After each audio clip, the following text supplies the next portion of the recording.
Click করুন অ্যাপের bell আইকনে আর সাবস্ক্রাইব করুন এবিপি আনন্দ। সব সময় থাকুন খবরে।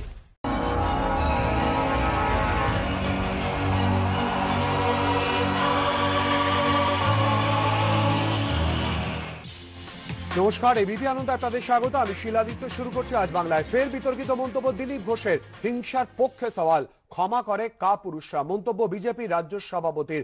জঙ্গিদের মতো আচরণ, দিলীপকে পাল্টা বিঁধলেন ফিরহাদ। হিংসা ছাড়া পৃথিবীতে কোনোদিন সমাধান হয়নি। হিংসার প্রতিরোধ যদি কেউ ভাবে যে মন্ত্র জপ করলে হয়ে যাবে, লোকে তাকে কাপুরুষ ভাববে, তাকে নির্বোধ ভাববে। বদলাও হবে, বদলও হবে।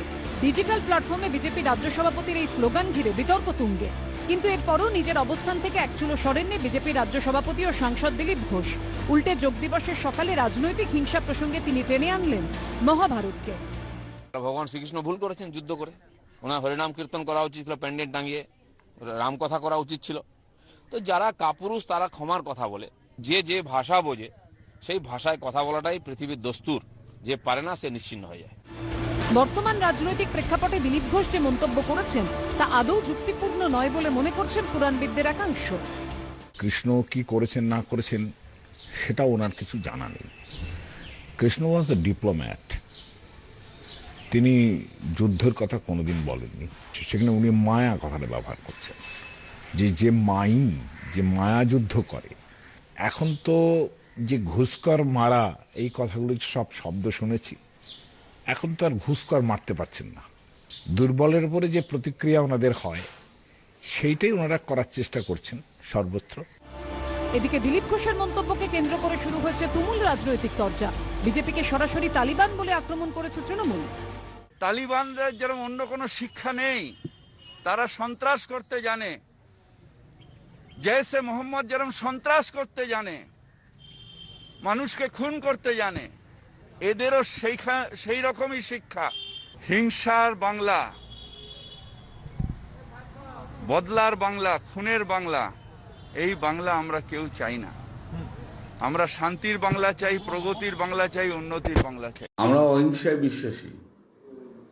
আমরা ডানপন্থী দল। গান্ধীজির যে নীতি, মহাত্মা গান্ধীজি, বাপুজির যে নীতি, শান্তির পথ ধরে চলা। একদিকে যখন বিজেপি আর তৃণমূলের মধ্যে বাগযুদ্ধ চলছে, তখন দুপক্ষ কি এক ব্র্যাকেটে ফেলে সমালোচনার ঝড় তুলেছে সিপিএম। দিলীপ ঘোষ যদি শ্রীকৃষ্ণকে রেফার করে নিজের অপদার্থতাকে ঢাকবার চেষ্টা করেন, তাহলে তার চাইতে লজ্জাজনক কিছু হয় না। এতটা নিজেকে নিয়ে ভাবাটা এটা মস্তিষ্ক বিকৃতির লক্ষণ। যারা পশ্চিমবাংলায় বদলা চাই না, বদল চাই বলে ক্ষমতা এসেছিলেন, এসে বদলা নিয়েছিলেন, সেই বাহিনী ছিলেন মমতার সঙ্গে, এখন সেই বাহিনী দিলীপ ঘোষের সঙ্গে। 2011-তে ক্ষমতায় আসার আগে তৃণমূলের স্লোগান ছিল বদলা নয় বদল চাই। পরবর্তীকালে সেই তৃণমূলের বিরুদ্ধেই বদলার রাজনীতির অভিযোগে সরব হয়েছে বিরোধীরা। এবার 2021-এর বিধানসভা নির্বাচনের আগে রাজ্য বিজেপি সভাপতির মন্তব্য ঘিরে তুঙ্গে বিতর্ক। আবির দত্ত, পার্থপ্রতিম ঘোষ, সত্যজিৎ বৈদ্যর রিপোর্ট, এবিপি আনন্দ, কলকাতা। একই করোনা আবহে জেরবার দেশ, তার উপরে চীনের বিশ্বাসঘাতকতা। এমন কঠিন পরিস্থিতিতেও নানা ইস্যুতে রাজ্যের নেতাদের মন্তব্য ঘিরে জোর বিতর্ক। দায়িত্ববান হওয়া উচিত বলছেন রাজনৈতিক বিশেষজ্ঞরা। আমাদের যদি আরেকজন কর্মীর গায়ে হাত পড়েছে, যদি পুলিশ অত্যাচার করেছে, দাঁতন থানা জ্বালিয়ে দেব। ফের বিতর্কিত মন্তব্য। পশ্চিম মেদিনীপুরের দাঁতনে বিজেপি কর্মী খুনের ঘটনায় শনিবার এভাবেই পুলিশকে আক্রমণ করেন বিজেপির সাধারণ সম্পাদক সায়ন্তন বসু। তার এই মন্তব্য মনে করিয়ে দিচ্ছে 2013-র কথা, ঠিক যেভাবে বীরভূমের তৃণমূল সভাপতি অনুব্রত মণ্ডলের নিশানায় পড়েছিল পুলিশ। যদি কোনো প্রশাসন ভাবে নির্দলকে সমর্থন করব, সেই প্রশাসনের পুলিশের উপরে বোম মারব। আমি বলছি ওই বছরই সিপিএমকে আক্রমণ করতে গিয়ে বিতর্কে জড়ান খাদ্যমন্ত্রী। আমি সাপের সাথে কি ব্যবহার করেন? কোকড়ো সাপ যদি ঘরে ঢোকে, কেউটে সাপ যদি ঘরে ঢোকে, কি ব্যবহার করেন? সিপিএম এর সাথে সেই ব্যবহার করবেন। শাসক হোক বা বিরোধী, রাজনৈতিক নেতাদের মুখে ঘুরে ফিরে এসেছে বিতর্কিত কথা। চলতি বছরে সিএ এর বিরুদ্ধে আন্দোলনকারীদের তো গুলি করে মারার কথাও বলেন দিলীপ ঘোষ। এখানে আসবে, খাবে, দাবে, আর এখানকার সম্পত্তি নষ্ট করবে। জমিদারি পেয়েছে নাকি? লাঠিও মারবো, গুলিও মারবো, জেলে ঢুকে রাখবো। রাজ্য সভাপতির এই ধারা বজায় রেখেছেন সায়ন্তন বসুর মতো নেতারাও। একদিকে করোনা আবহ, তার উপর চীনা হামলার মতো ঘটনা। দেশ যখন এরকম কঠিন পরিস্থিতির মধ্যে দিয়ে যাচ্ছে, সেই প্রেক্ষাপটে রাজনৈতিক নেতাদের এই বিতর্কিত মন্তব্য কেন? এতে কি আদৌ কোনো লাভ হয় রাজনীতির? দক্ষিণপন্থী রাজনীতির ক্ষেত্রে অনেক সময় ডানপন্থী দলগুলো যখন হিংসার কথা বলে, তখন সেক্ষেত্রে তাদের ভোট বাড়ার কিন্তু সম্ভাবনা একেবারে থাকবে না, সেটা বলা যায় না। এখন প্রশ্ন হচ্ছে, আজকের দিনে এই বিশেষ পরিস্থিতিতে হিংসা কতটা কাজে দেবে, এটা কিন্তু অনেকটা বড় প্রশ্ন। এই নির্বাচনের সময় এর ফল কি হবে সেটা কিন্তু আজকের দিনে দাঁড়িয়ে বলা খুবই শক্ত। তবে মূল কথা হলো, রাজনৈতিক ক্ষেত্রে হিংসার বাতাবরণ সৃষ্টি না হওয়াটাই রাজ্যের পক্ষে মঙ্গল। রাজনৈতিক বিশেষজ্ঞদের মতে এই পরিস্থিতিতে আরো দায়িত্ববান হওয়া উচিত রাজনৈতিক নেতাদের। যারা হিংসার কথা বলছেন তাদেরকে বুঝিয়ে দেওয়া প্রয়োজন যে কোনো জায়গা এখন নেই যেখানে মানুষ রোগে মারা যাচ্ছেন, মানুষ প্রাকৃতিক দুর্যোগে মারা যাচ্ছেন। সেখানে রাজনৈতিক হিংসা বা এই ধরনের অগণতান্ত্রিক কথাবার্তার কোনো মূল্য থাকা উচিত নয় এবং এগুলো সার্বিকভাবে বিরোধিতা করা উচিত। করোনা আবহে আপাতত স্থগিত পুরো ভোট, বিধানসভা ভোট হবে আগামী বছর। তা বলে কুকথার বিরাম নেই। তাদের এই বিতর্কিত মন্তব্যের প্রভাব ভোটে পড়ে কিনা তা দেখতে অপেক্ষা করতে হবে বেশ কিছুদিন। উজ্জ্বল মুখোপাধ্যায়, এবিপি আনন্দ। হুগলির রিষড়ায় গৃহ সম্পর্ক অভিযানে গিয়ে বিক্ষোভের মুখে সায়ন্তন বসু। বিজেপি নেতাকে গো ব্যাক স্লোগান তৃণমূল কর্মীদের। এই নিয়ে শাসক দলকে কটাক্ষ করেছেন সায়ন্তন, পাল্টা জবাব দিয়েছে তৃণমূল।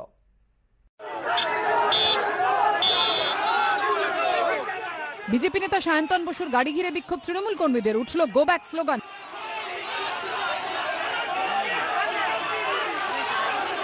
পাল্টা বিক্ষোভ বিজেপি কর্মীদের, দুপক্ষের স্লোগান পাল্টা স্লোগানে রবিবার সকালে এভাবেই উত্তেজনা ছড়ালো হুগলির রিষড়া পুরো এলাকায়। সায়ন্তন বসুর গৃহ সম্পর্ক অভিযান ঘিরে ঘটনার সূত্রপাত। কর্মসূচির অঙ্গ হিসেবে এদিন ব্রহ্মানন্দ স্কুলের কাছে এক দলীয় কর্মীর বাড়িতে আসেন তিনি। তখনই তৃণমূল কর্মীদের বিক্ষোভের মুখে পড়েন রাজ্য বিজেপির সাধারণ সম্পাদক। এই নিয়ে শাসক দলকে কটাক্ষ করেছেন সায়ন্তন। হঠাৎ তৃণমূলের কিছু লোকজন তারা এসে সায়ন্তন বসু গো ব্যাক, সায়ন্তন বসু ঢুকবে না, এই অসভ্যতা কেন? এটা তৃণমূলের সংস্কৃতি। আমি সাধারণ নাগরিক হিসেবে একজনের সঙ্গে দেখা করতে এসেছি, আমার পার্টির কার্যকর্তা সদস্য, সেটা করার অধিকার আমার নেই। কোন রাজ্যে বাস করছি? এই স্বৈরাচারী সরকারের বিরুদ্ধে আমাদের লড়াই চলবে। পাল্টা জবাব দিয়েছে তৃণমূল। সায়ন্তন বসুর কাজ হচ্ছে সব জায়গায় বিশৃঙ্খলা সৃষ্টি করা। কোনো রাজনৈতিক নেতা এলাকায় গিয়ে যদি গন্ডগোল পাকায়, যদি বিশৃঙ্খলা সৃষ্টি করে, তাই এলাকার মানুষ তার বিরুদ্ধে রাস্তায় নেমেছিল এবং একই সঙ্গে এলাকার মানুষের স্বার্থেই তৃণমূল কংগ্রেসও তার বিরুদ্ধে বিক্ষোভ করেছে। গন্ডগোলের খবর পেয়ে ঘটনাস্থলে পৌঁছয় পুলিশ। দলীয় কর্মীর সঙ্গে দেখা করার পর পুলিশি প্রহরায় এলাকা ছাড়েন বিজেপি নেতা। সৌরভ বন্দ্যোপাধ্যায়ের রিপোর্ট, এবিপি আনন্দ, হুগলি। বীরভূম ও পূর্ব বর্ধমানে ফের রেশন দুর্নীতির অভিযোগ। সিউড়িতে ফুড ইন্সপেক্টরের সামনে ক্ষোভ উগরে দিলেন গ্রামবাসীরা। মন্তেশ্বরে রেশন ডিলারের বিরুদ্ধে দুর্নীতির অভিযোগ ঘিরে তৃণমূলের গোষ্ঠী সংঘর্ষের অভিযোগ, আহত 8, ঘটনায় গ্রেফতার 4। যদিও গোষ্ঠী কোন্দলের অভিযোগ অস্বীকার তৃণমূল বিধায়কের। ফের রেশন নিয়ে দুর্নীতির অভিযোগ। কোথাও ফুড ইন্সপেক্টরের সামনে ক্ষোভ উগরে দিলেন গ্রামবাসীরা, কোথাও তৃণমূলের গোষ্ঠী সংঘর্ষের অভিযোগ। রবিবার সকালে বীরভূমের সিউড়িতে রেশন ডিলারের বিরুদ্ধে দুর্নীতির অভিযোগ নিয়ে ক্ষোভে ফেটে পড়েন গ্রামবাসীরা। করিদ্ধা গ্রামের বাসিন্দাদের অভিযোগ, রেশন ডিলার নিম্নমানের সামগ্রী সরবরাহ করেন, দীর্ঘদিন ধরে পরিমাণে কম দেন। প্রতিবাদ করায় শুনতে হয় অশ্রাব্য গালিগালাজ। 100 জনের এই মুহূর্তে অভিযোগ রয়েছে যে ওজনে কম দিচ্ছে। ওনাকে বলতে গেলে উনি আবার খুব উল্টোপাল্টা কথা বলেন, এমন অশ্রাব্য ভাষায় কথা বলেন যে সামনে থাকা যায় না। আমার তো চাল অতি নিম্নমানের চাল দিয়েছে। সবাইকে চাল কম দেয়, তো যেতেবার আমরা 25 কেজি পাই, তো কাউকে 18 কেজি দেয়, কেউ যেতেবার 30 কেজি পায়, তাকে 20 কেজি দেয়। অভিযুক্ত রেশন ডিলারের দাবি, দোকানের প্রাক্তন ম্যানেজারের ষড়যন্ত্রে মিথ্যে অভিযোগ তোলা হচ্ছে। আমি একটা সেই বিশ্বস্ত ম্যানেজার ছিল, তাকে ছাড়িয়ে দিয়েছে। ও সেই রাগটা, ওর ক্ষোভটা আমার উপরে দিয়ে ওই সব লোককে লাগিয়ে আমার নামে ওইসব বিরুদ্ধে এইসব পরিবার আছে ষড়যন্ত্র। অভিযোগ পেয়ে পরিদর্শনে আসেন খাদ্য দপ্তরের আধিকারিক। তার কাছে রেশন ডিলারের বিরুদ্ধে ক্ষোভ উগরে দেন গ্রামবাসীরা। বিভিন্ন মানুষের যারা অভিযোগ করেছিল আর কি, তাছাড়া আরও অনেক মানুষ রেশন নিতে এসছে, তাদের বক্তব্য আমি লিপিবদ্ধ করলাম। এবার দোকানে ভেরিফিকেশন করে আমি রিপোর্ট হাজারকে পেশ করব। অন্যদিকে পূর্ব বর্ধমানের মন্তেশ্বরে রেশন ডিলারের বিরুদ্ধে দুর্নীতির অভিযোগ ঘিরে তৃণমূলের গোষ্ঠী সংঘর্ষের অভিযোগ। পঞ্চায়েত সমিতির সহ সভাপতি আহমেদ শেখের অনুগামীদের অভিযোগ, রেশন ডিলারের বিরুদ্ধে দুর্নীতির অভিযোগ তোলায় তৃণমূল বিধায়ক সৈকত পাঁজার অনুগামীরা তাদের ওপরে হামলা চালায়, বাড়ি ভাঙচুর করে। তার জেরে দুপক্ষের সংঘর্ষ বেঁধে যায়। এমএলএ নাসিরউদ্দিনের বাড়িতে যাই, মাঝে মাঝে উস্কানিমূলক কথা বলে, তার ওর পরিপ্রেক্ষিতে এই ঝামেলা। 8 জন আহত হয়েছে, তারা এখন মৃত্যুর সঙ্গে পাঞ্জা লড়ছে। মন্তেশ্বর আসা হয়েছিল, থানা থেকে হসপিটাল থেকে বর্ধমান রেফার করা হয়েছে। যদিও মন্তেশ্বরের তৃণমূল বিধায়ক সৈকত পাঁজার দাবি, দলের মধ্যে গোষ্ঠীদ্বন্দ্ব নেই, আমাদেরই কর্মীদের ওপরে হামলা হয়েছে, পুলিশকে তদন্ত করতে বলেছি।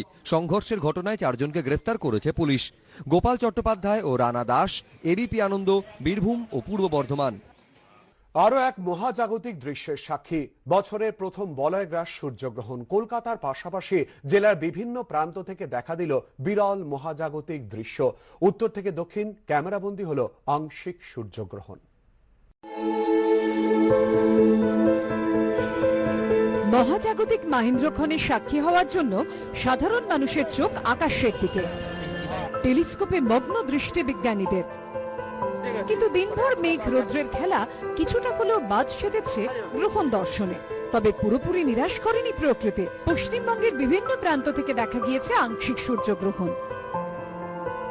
সকাল থেকে আলিপুরদুয়ারের আকাশ ছিল ঘন মেঘে ঢাকা। বেলা বাড়ার সঙ্গে সঙ্গেই মেঘ সরে যায়, ঝকঝকে আকাশে স্পষ্ট হয়ে ওঠে গ্রহণ দৃশ্য। কোচবিহার শহর থেকেও ধরা পড়ে গ্রহণের ছবি। সকাল থেকে জলপাইগুড়ি জেলা জুড়ে বৃষ্টি, তবে তারই মধ্যে ধূপগুড়ি থেকে গ্রহণের বিরল দৃশ্য চাক্ষুষ করেন বাসিন্দারা। কেউ রোদ চশমা পরে, কেউ আবার চোখ রেখেছেন এক্স রে প্লেট দিয়ে। মাহেন্দ্রক্ষণকে ক্যামেরাবন্দি করার চেষ্টাও করেন অনেকে। উত্তরবঙ্গের আরেক জেলা উত্তর দিনাজপুরের রায়গঞ্জ শহর থেকে দেখা যায় আংশিক সূর্যগ্রহণ। আকাশ মেঘলা থাকায় মালদার অন্যান্য জায়গা থেকে দেখা না গেলেও চাঁচল থেকে দেখা যায় গ্রহণের দৃশ্য। পূর্ব মেদিনীপুরের কাঁথি, এগরা, দীঘা মেঘলা আকাশের ফাঁকে বিভিন্ন প্রান্ত থেকে দেখা যায় গ্রহণের মুহূর্ত। সকাল থেকেই পশ্চিম বর্ধমানের আকাশ ছিল মেঘে ঢাকা, তবে এরই মধ্যে আসানসোল থেকে এক ঝলক দেখা মেলে বহু কাঙ্ক্ষিত দৃশ্যে। ফেসবুকে সরাসরি সূর্যগ্রহণ দেখানোর ব্যবস্থা করে পূর্ব বর্ধমান জেলা বিজ্ঞান কেন্দ্র। তবে মেঘলা আকাশ ও বৃষ্টির জন্য কিছুটা বিঘ্নিত হয় প্রক্রিয়া। হ্যাঁ, আমরা বর্ধমান বিজ্ঞান কেন্দ্র থেকে সূর্যগ্রহণ দেখার ব্যবস্থা করেছি এবং সেটা হচ্ছে আমাদের ফেসবুকের মাধ্যমে লাইভে দেখানোর ব্যবস্থা করা হয়েছে। এবছরে যেহেতু ভিজিটারের রেস্ট্রিকশন আছে, সেই জন্য আমরা ফেসবুকের মাধ্যমে লাইভ করে দিই। দার্জিলিং এ Siliguri sky watcher association of north বেঙ্গলের পক্ষ থেকে ডাবডাম মাইকেল স্কুলের মাঠে সূর্যগ্রহণ দেখানোর ব্যবস্থা করা হয়। এখান থেকে আমরা যতটুকু ছোটদের দেখাতে পারি আমাদের জুনিয়ররা, তাদের জন্য এই অ্যারেঞ্জমেন্টটা করা হয়েছে।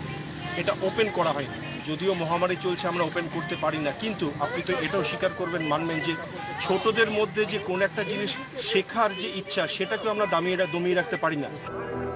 মুর্শিদাবাদের বিভিন্ন প্রান্ত থেকে ক্যামেরাবন্দী হয় আংশিক গ্রহণের মুহূর্ত। নদিয়ার কৃষ্ণনগর পোস্ট অফিস মোড়ে বিজ্ঞান মঞ্চের সদস্যদের তত্ত্বাবধানে সূর্যগ্রহণ দেখানোর আয়োজন করা হয়। ভিড় করেন বহু উৎসাহী মানুষ। এবিপি আনন্দ।